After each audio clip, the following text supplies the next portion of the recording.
Claire, how do these spiritual forces affect us?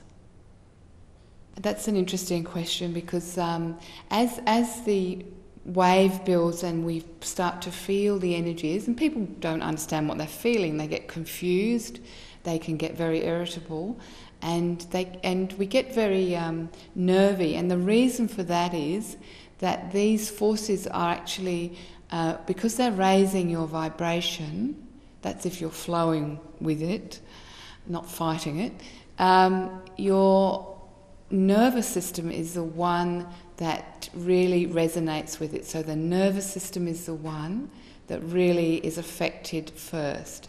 And the more sensitive you are, the more you are going to feel these forces. So the more sensitive someone is, the more you're going to feel the energies as they build and so on. So we do need to be very understanding of each other. It's very accepting that we're all going through this. It's not just me or you. All of us are dealing with it, and everyone deals with it in a different way. And so once these intense forces come along, they sort of rattle everything in our lives. And when that happens, how do we feel? I mean, how do you feel a lot of the time recently? Emotional. Shaken up. Yeah. What else? Up and down, yeah. A bit scattered. Scattered, yeah. Overwhelmed. Overwhelmed, yeah, absolutely. And what I hear all the time is, I'm tired. I feel exhausted. I'm tired all the time. Yeah? Isn't that what we say all the time? Uh-huh. And we're really, really, really tired, and we go and lay on the bed and can't sleep. See? We're just laying there all night till 4 o'clock in the morning, can't sleep, because the energies are working on you, especially at night time, particularly through the channels in your spine, and this is on the etheric level, in your etheric body, but it affects you on every level, particularly the nervous system, as I said. So we will feel edgy, we'll feel like we've drunk too much coffee.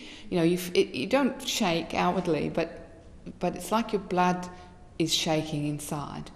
So you feel sort of nervy, shaky, you can feel very excited and very emotional and very up, and then the next day you're the opposite, you feel dead, you feel lacking in emotion.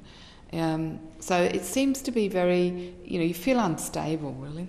And the other thing, because it can affect the spine, if you have any, you can get some back pain because of the forces moving through you.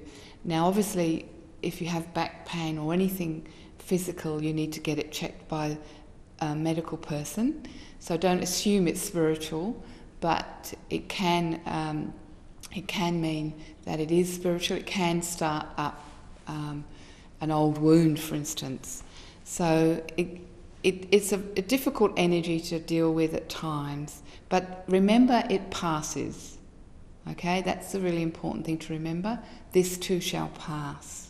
That's really important, because you'll survive. And the other effect it has on us is that the light is being directed by these spiritual forces at the moment and for the past 18 months directly into our right hemisphere of our brain. Okay, so the right hemisphere of the brain here. And we know what that is. That's the intuitive feeling, sort of poetical side of you, of anyone, rather than the left side, which is the logical, rational side.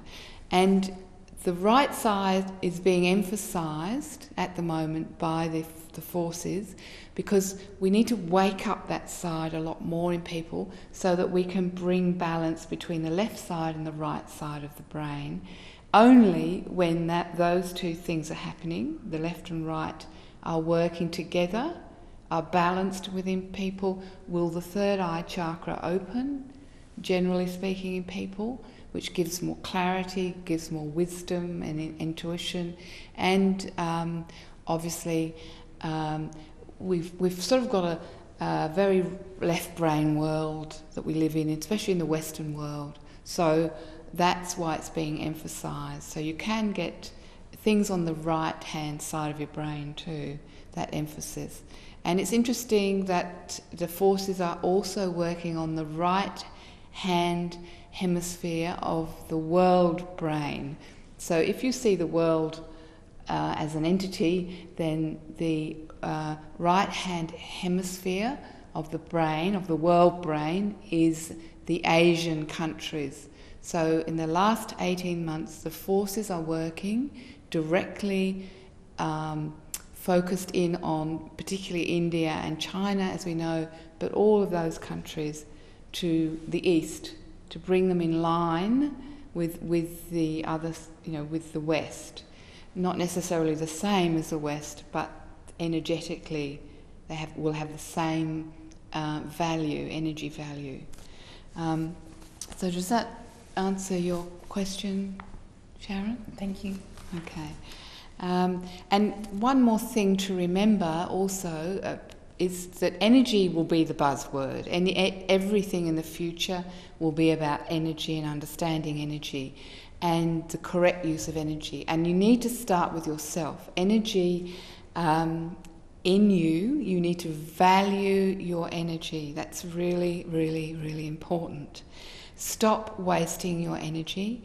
Be conscious of who you're sharing it with, how you're using your energy, and is it essential, what you're doing? Come back to the essential, come back to the essence.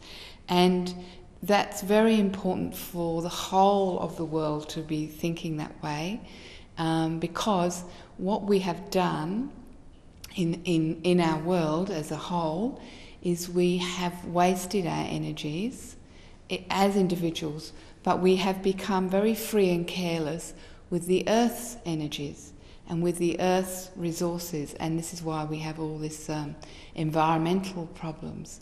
So the reason we are free and careless with the Earth's energies is that we are free and careless with our own.